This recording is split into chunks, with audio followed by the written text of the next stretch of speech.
When facing the fast bowlers, Head typically sets up with a conventional stance, around or just outside the line of leg stump, depending on the type of bowler, angle of attack or even field placement. As the bowler is in their delivery stride, he has a movement back and across from the back foot on the line of leg stump. The front foot then opens slightly as he sets up into an open stance position. From this position, he'll move forward or back depending on the length.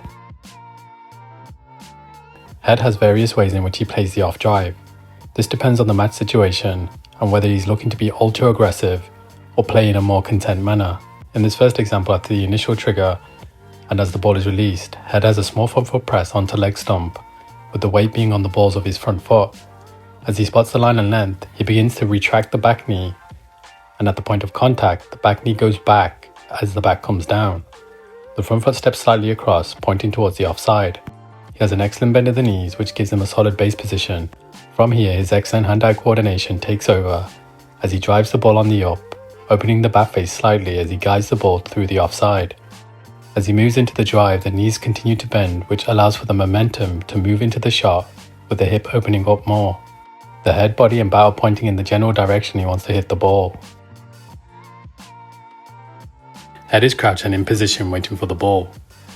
On this occasion, as the ball pitches, he clears the front foot outside leg stump as he sets a power base position. The power base position is characterized by the open stance as a result of clearing the front foot. The deep bend of the knees and bat position also highlights the key aspects to this batting position. By clearing outside leg stump, Head has essentially opened up all areas around the ground to score to. As he moves into the shot, he bends and collapses from the back knee, which opens up the hip more and allows him more room for his hands to come through. Here, Head opens up the bat face to hit the ball square and finishes with a whip of the wrists, which generates more power and pace into the shot. Head is crouched and ready as the bowler approaches the ball. As the ball pitches, he clears the front foot outside leg and bends slightly from the back knee. The bend from the back knee allows him for him to open up his hip. This allows Head to create more room to throw his hands at the ball. He slashes at the ball, opening the bat face as he moves through the shot. Just like the previous example, he finishes with a flourish and flick of the wrist, which generates that extra power into the shot. As he completes the shot, we can see that his finishing position sees his body and hips square on. This small detail about body position and hip position is a key feature that enables Head to target the offside with minimal movement while also keeping his options open to hit around the ground. In this next example, we'll highlight how Head utilizes a deep bend of the knees from his power base position, which allows him to manufacture a space to carve the ball through the offside. Head has moved back and across and is in a crouched position outside the line of leg. Already we can tell by his initial position, Head's intent in opening up. As the ball pitches, he clears the front foot outside leg stump. He bends both knees deep in the power base. However, he has a slight weight shift, leaning to the leg side. He sits the weight back, bending deeper at the knees as he makes contact. He uses his amazing hand-eye coordination once again, rolling the wrist to slash the ball through the offside with tremendous power and speed. The finishing position Head is in shows how the simplicity in maintaining a power base and using a deep bend of the knees combined with a commitment to your shots can reap high rewards. In this example, Head sets up with a more conventional stance around leg stump. With this being a test match, we see more of a compact approach to attacking the bowling. As the bowler is in their delivery stride, he has a movement back and across from the back foot onto the line of middle and leg. Just before the ball is released, he opens up the front foot slightly as he crouches. As the ball pitches, he begins to plant the front foot down the pitch. The ball is not quite there to drive.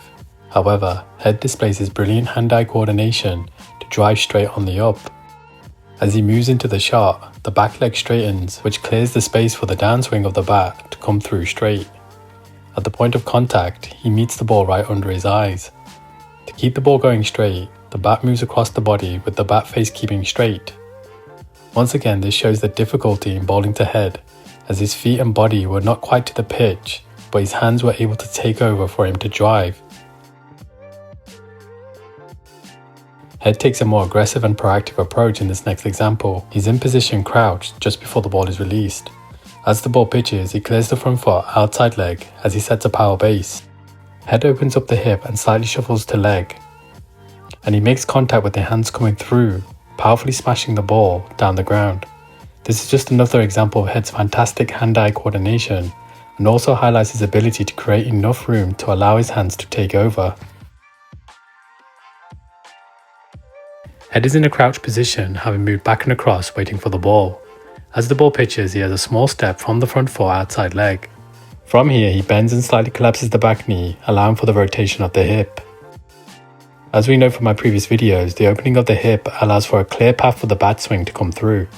Here, he drives the ball over long on and maintains a still head position and straight bat. When facing the short ball, head has the same initial back and across trigger and crouch position before the ball is released. As he spots the short length, he begins to bend from the back knee. From there, this allows head to pivot and rotate, as well as opening the hip to pull the slow ball bouncer in this example. In this particular example, as he rolls the wrist and swivels on the pull shot, he ends up clearing the front foot. From the crouch position, after the ball pitches, head has a small press onto the front foot.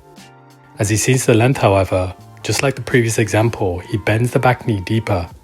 Using the deep bend of the knees, he has a fantastic base position from which he can generate momentum to pull the ball. He opens up the hip and rolls the wrists over the pull shot to pick up a boundary, this time swiveling around as he ends up facing towards the leg side. Here, he has full rotation from the hip and body on the shot.